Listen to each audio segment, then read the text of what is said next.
The Australian Financial Review. At the end of last year, a Nevada court ruled against Rupert Murdoch's attempt to change his family's trust and hand control of his media empire to eldest son Lachlan. But that's really all we knew about the secret court case, until now. Two substantial reports out of the US have lifted the lid on an acrimonious succession battle. The leaked documents from court proceedings reveal in detail how the family relationships work, but they also show the scale of the problems looming for the Murdoch empire and the existential threat it now faces. So, Lisa, you can see emotions are everywhere in this case. And it's the depth of this emotion which is the true danger for the empire that Rupert Murdoch has created. I mean, how do you talk them all down from the edge? Today, Financial Review senior writer Miriam Robin and author of 3 Murdoch books, Neil Chenoweth, on the bitter fight for control, what solutions there might be, and why the election of Donald Trump couldn't have come at a worse time for Rupert's succession plans. It's Thursday, February 27. The written quotes in this episode are voiced by AFR staff. Today's episode of The Fin is brought to you by IG. IG is Australia's #1 CFD and FX provider, offering over 17,000 markets from domestic shares to international commodities, all on one platform. With competitive spreads and lightning-fast execution, trade the opportunities you hear with IG. To find out more, visit IG.com. CFDs are high-risk products. Refer to our PDS and TMD on our website. #1 in Australia by primary relationships, CFDs and FX. Investment trends November 2023. Leverage trading report. IG Australia Proprietary Limited. AFSL 515106. Hi, Miriam. Hi, Neil. Thanks for coming on the podcast. Thanks for having us. Hi, thanks. Miriam, last September, we spoke to Neil on the podcast as the secret court battle over the Murdoch family trust was underway in Reno, Nevada. For those who haven't been following this succession drama, explain what happened with that case and why we're talking about it again today.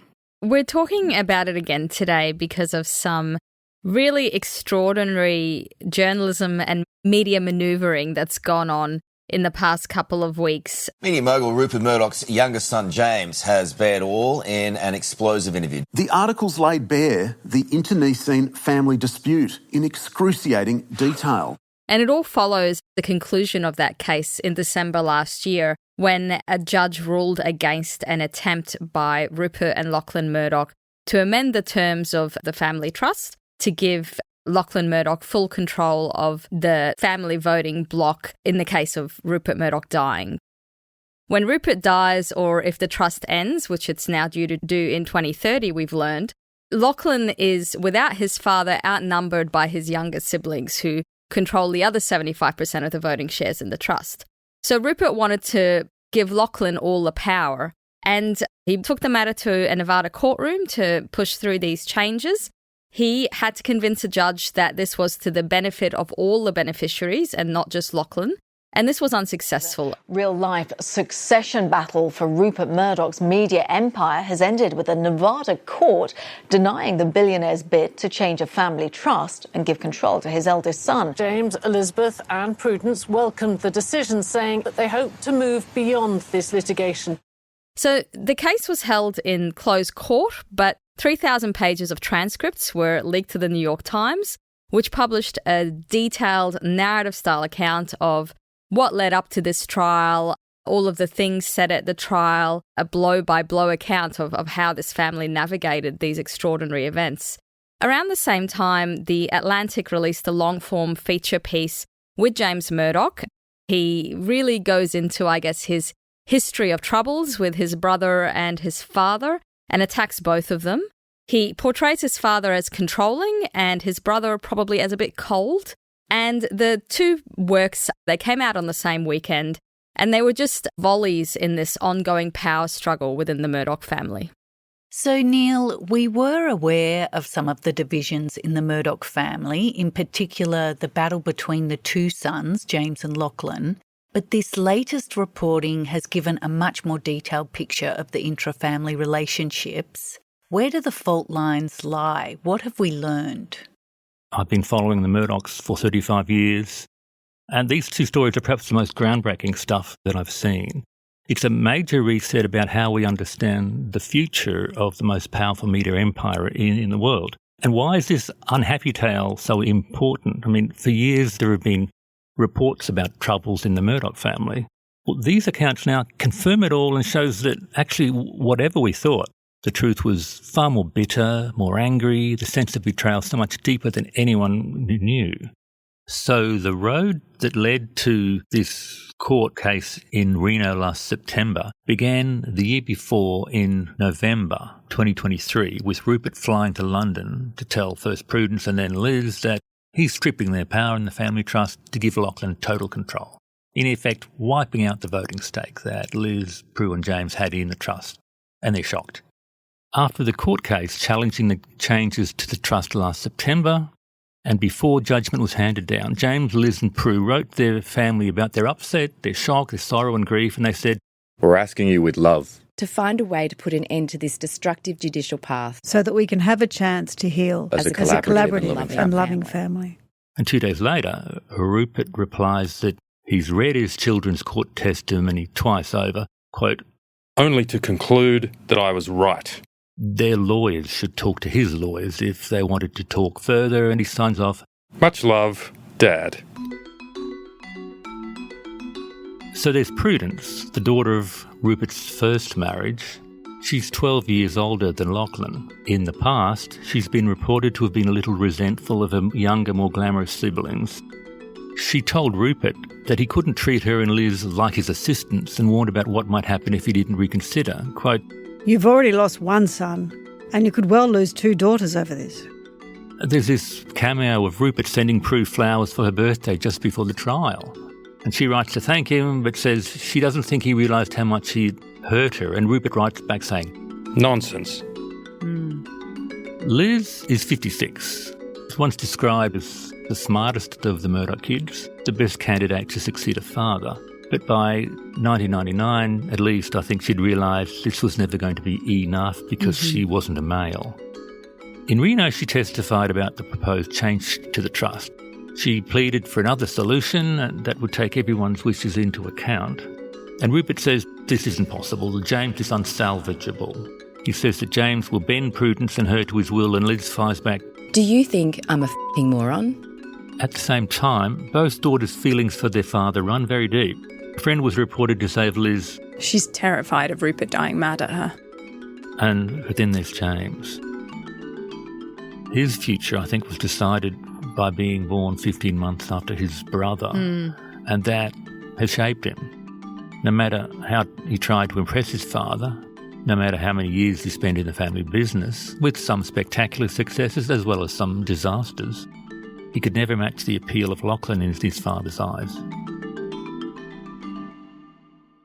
And Neil, when James Murdoch was being deposed, we discover in his interview with The Atlantic, when he was being questioned by his father's lawyers, he worked out that his father was actually in the room texting those questions. Yeah, Lisa, can you imagine that kind of scene? I mean, he's there being asked questions like, is there anything successful you've ever done? Why were you too busy to say happy birthday to your father when he turned 90? Why, the way you tell it, it's always someone else's fault when things go wrong? And then he realises that he thought his father was just texting away, not attending. He's realising that his father is actually testing the questions to his lawyer to ask him. Then there's this strange account James gives about the decision they made in 2018 to sell most of 21st Century Fox to Disney. And according to James, Lachlan lost his temper at a New York restaurant and shouted at Rupert that if he went through with this deal, quote, "You will not have a son." And then to James, "And you won't have a brother." Now, in the court case, James breaks down in tears describing this scene, but Lachlan dismisses any such emotional recollection with the line, "I don't recall." I've got to say, a spokesman for Lachlan has subsequently denied James's claims. Mm-hmm. So, Lisa, you can see emotions are everywhere in this case. And it's the depths of this emotion, which is the true danger for the empire that Rupert Murdoch has created. I mean, how do you talk them all down from the edge? I think one of the really interesting things that came through in the New York Times piece in particular was that the Murdoch daughters loomed much, much larger. So this is Prue and Liz. There was that comment Neil mentioned before about basically Rupert not trusting Liz's judgment, saying that, you're just going to bend to your brother, which she clearly found quite offensive. And then there's all of the attempts of Prue to play mediator between her brothers and Rupert, which don't seem to have gone very well at all. It's quite clear that the sisters are quite close. And the sort of overarching thing over all of this is James just saying very clearly of his father in the Atlantic piece that, he's a misogynist. He doesn't really take his daughters seriously, which I think is quite an interesting dynamic in that family, because it does seem like the daughters are obviously older and very, very important, but perhaps never really contenders in the same way as their brothers. And Miriam, this case was really about Rupert Murdoch protecting his legacy. In his pitch to Prudence for changing the trust to ensure that Lachlan stays in control, he sat down with her and he had talking points, and he said that he saw himself as the protector of the conservative voice in the English-speaking world. How much of this battle is about ideology and legacy? I think it's extremely about that. Rupert, I guess he's a legacy media guy, so he views his own things as existing in a sea of liberal woke media and the only standard bearers of the conservative right. So when he's meeting with Prue and reading from his talking points, he just says, These companies are my legacy. I've put everything into them. So I guess, the thing that is overlaying all this is News Corp's relationship with the current Republican administration. And it hasn't always been easy. So when Donald Trump first sort of burst into the scene, he was very much not Rupert Murdoch's type of Republican. Rupert actually was reported as telling James if Trump won, it would be the end of the Republican Party. That's what James told The Atlantic. But that clearly was not the status quo the whole way through. Once it was clear that Trump probably was going to win, News Corp's outlets pivoted pretty aggressively. Fox News obviously came on board very, very strongly, and the Wall Street Journal even started defending Trump's policies. So you did kind of get the whole organisation, in a way, getting behind Donald Trump. On election night in 2020, Fox News was the first to call the state of Arizona for Joe Biden, losing a swathe of the formerly dedicated audience in the process.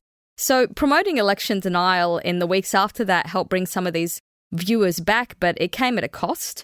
After Biden won the election, Dominion Voting Systems sued Fox for promoting false claims of election fraud, and Fox settled for $787 million. So where we are now is, I think, it's actually quite a nuanced position in that Rupert Murdoch has appeared on stage with Donald Trump recently at the White House. He's very much part of the fold, and Fox News has hired Donald Trump's daughter-in-law, who had her first show over the past weekend, which was basically more, I guess, pro-Trump propaganda. But meanwhile, if you look at the New York Post and the Wall Street Journal, I do think they're starting to criticize some of Trump's policies. So you've got the New York Post, which basically took him on over some of his views about Ukraine, and the Wall Street Journal doesn't like the trade stuff. So I guess you could say in both instances that Rupert's outlets are following their audience. It is very much a classic Murdoch play. And Neil, one of the biggest revelations from the reporting was that because of the way the trust is structured, this is not just a battle for control of the empire within the Murdoch family. The family itself might lose control, as Miriam said right at the top of this podcast, as soon as 2030. We didn't know about that 2030 date before. Explain how that works, and do you think it's a likely prospect? Well, as it stands, the family, through the Murdoch Family Trust, has about 42% of the voting rights of Fox and about 40% of the voting rights for News Corporation. Mm-hmm. And under the present trust arrangements, when Rupert dies, his voting stake in the trustee companies is extinguished, so just the 4 adult children are left, each with one vote. The New York Times reveals that the Murdoch family trust is due to expire in 2030, and that's something that's never been reported, and it potentially changes everything.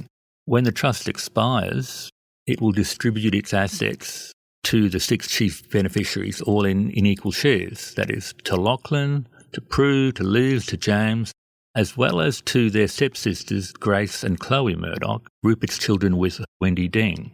So the shares are split 6 ways then at the end of the trust. So that means in 5 years' time, in theory, Lachlan could go from commanding 42% of Fox voting shares to just 7%, and a bit less than that for News Corp. Some of his siblings may support him, some of them won't, and some of them will probably sell their shares. Now, any combination of these outcomes will leave Lachlan without a controlling stake in either Fox or News to safeguard his position. And that's one of the ways the Murdoch dynasty can die. It's by far the most dangerous threat facing Lachlan and Rupert in their plans for the empire. So there's an urgency to the actions by Rupert and Lachlan to try and gain control before that expiration date comes around. If their attempts to consolidate Lachlan's power fail, the only other option is to buy the other siblings out. But I've done the numbers on what they would have had to pay, and there's only one conclusion, that Donald Trump has stuffed the Murdoch succession.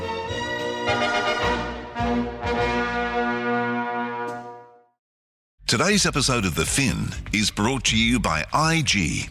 IG is Australia's #1 CFD and FX provider, offering over 17,000 markets from domestic shares to international commodities, all on one platform. With competitive spreads and lightning-fast execution, trade the opportunities you hear with IG. To find out more, visit IG.com. CFDs are high-risk products. Refer to our PDS and TMD on our website. #1 in Australia by primary relationships, CFDs and FX. Investment Trends November 2023. Leverage Trading Report. IG Australia Proprietary Limited. AFSL 515106.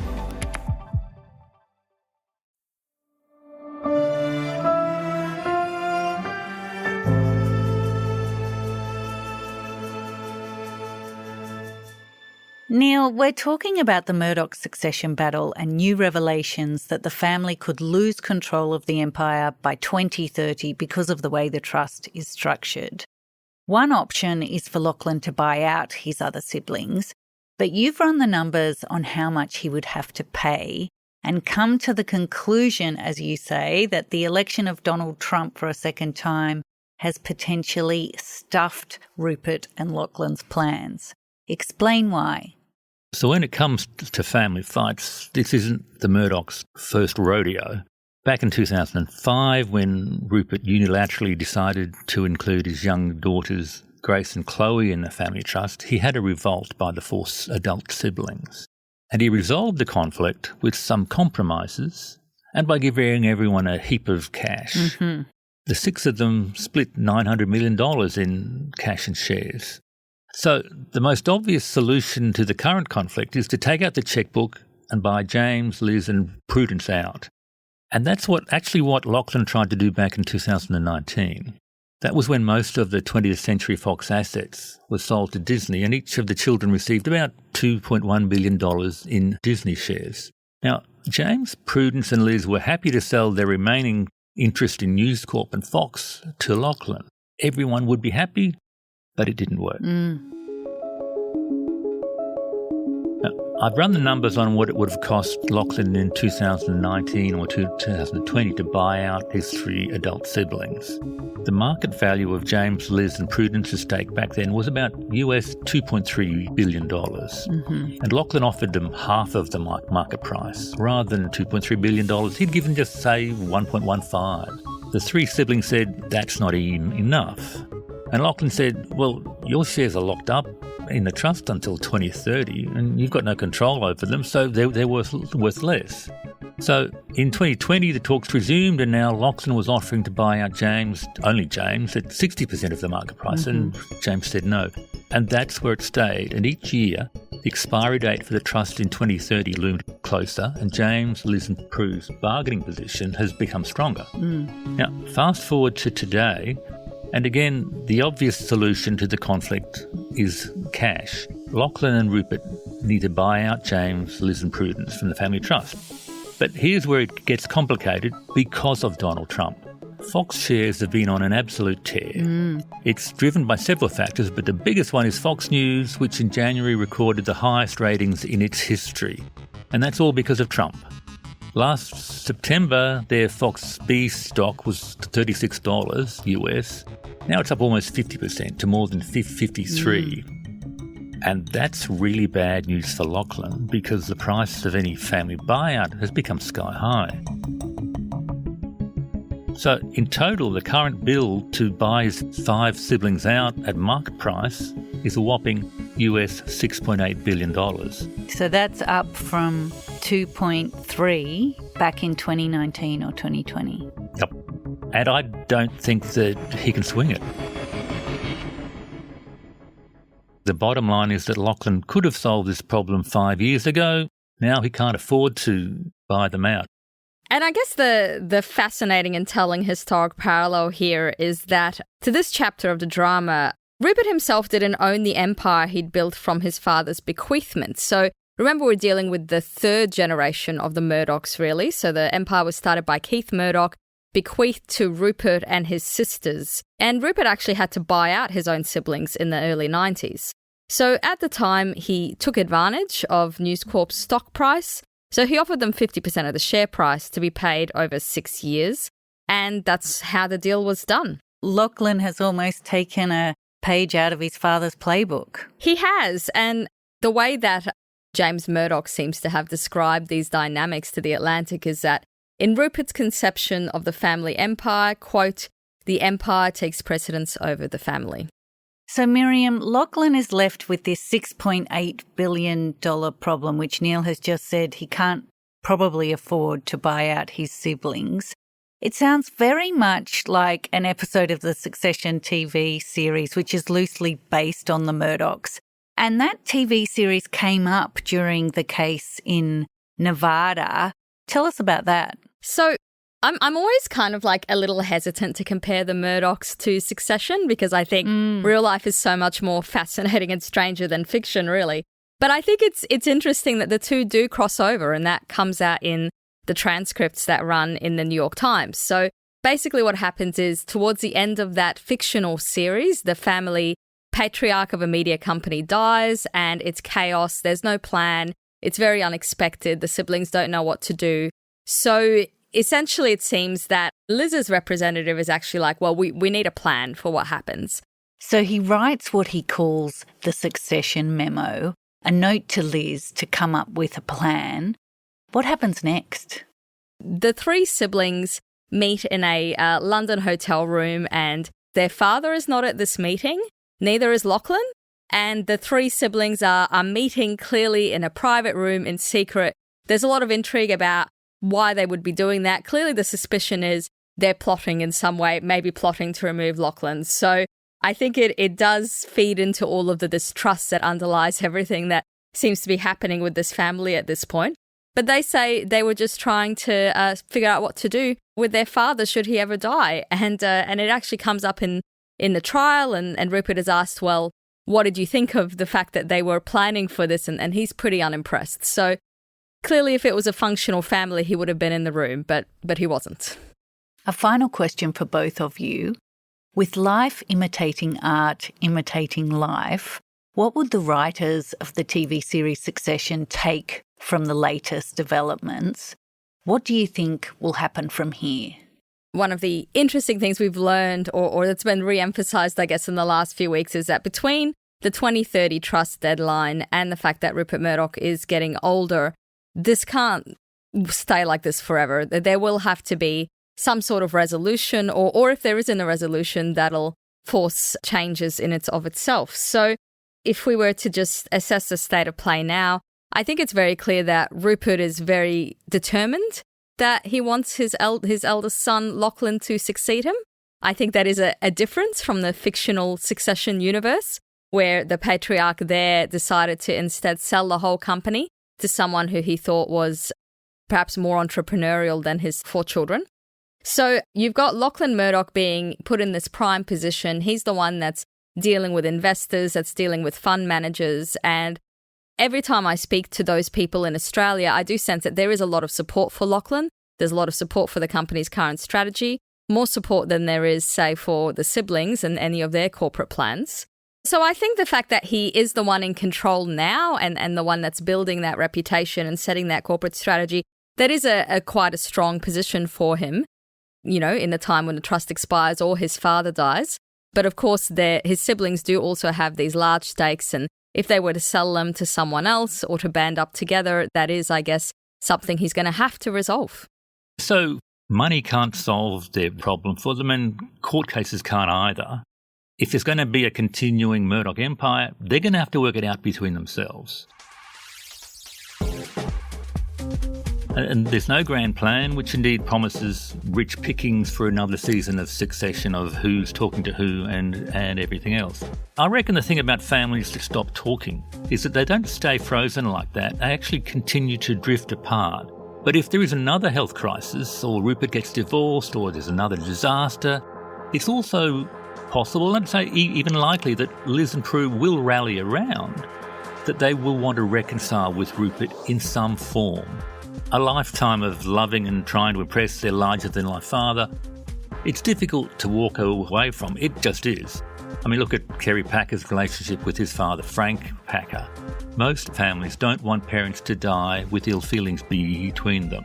So I think it's possible that Rupert at some stage might try to get Liz and Prudence to promise to support Lachlan, at least initially, in return perhaps for him taking some of the crazy edges off the hard right commentary. That's a possible starting point. But all of this depends upon Rupert mending his fences, turning his ship around to pick up the children he's left behind. And Rupert never turns back. Thanks, Neil. Thanks, Miriam. Thanks so much for having us. Thank you.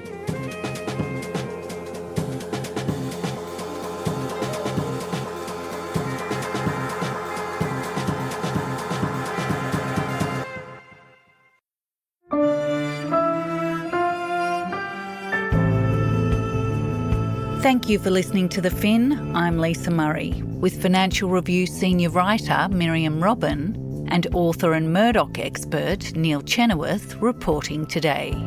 The Fin is produced by Alex Gow. Lap Fan is head of podcasts. Fiona Buffini is head of premium content. Our theme is by Alex Gow.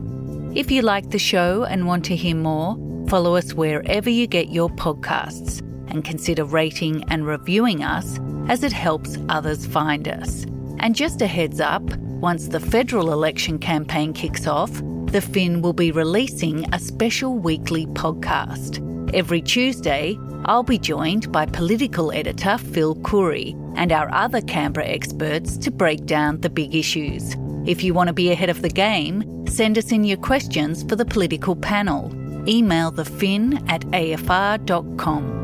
For more stories about markets, business and power, subscribe to the Financial Review at afr.com/subscribe. See you next week.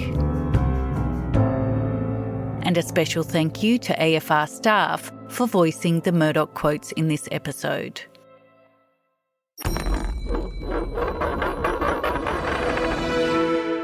The Australian Financial Review. Today's episode of The Fin was brought to you by IG. IG is Australia's #1 CFD and FX provider, offering over 17,000 markets from domestic shares to international commodities, all on one platform. Visit IG.com. CFDs are high-risk products. Refer to our PDS and TMD on our website. #1 in Australia by primary relationships, CFDs and FX. Investment trends November 2023. Leverage trading report. IG Australia Proprietary Limited. AFSL 515106.